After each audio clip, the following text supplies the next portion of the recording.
ఈ వాక్యం వింటున్న ప్రతి ఒక్కరికి ప్రైజ్లాడండి. మన అంశము గద్దించినను.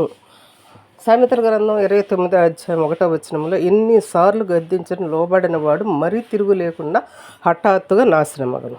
నేను దేవుడు ఎప్పుడు గద్దించలేదా? నీతో దేవుడు మాట్లాడలేదు అనుకుంటున్నావా? నీవు వాక్యం చదువుచుండగా వాక్యం ద్వారా నీతో మాట్లాడాడు, స్నేహితుల ద్వారా మాట్లాడాడు, సేవకుల ద్వారా మాట్లాడాడు. కానీ నీవు వినలేదు. వినుటకు నీ చెవులు మందములైనాయి.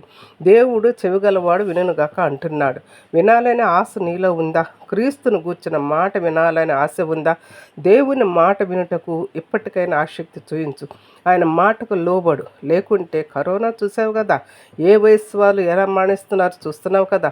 రక్షణ మారుమనసు లేకుండా బాప్తిస్మం తీసుకోకుండా మరణిస్తే అగ్నికి ఆహుతి అవుతావు. జాగ్రత్త.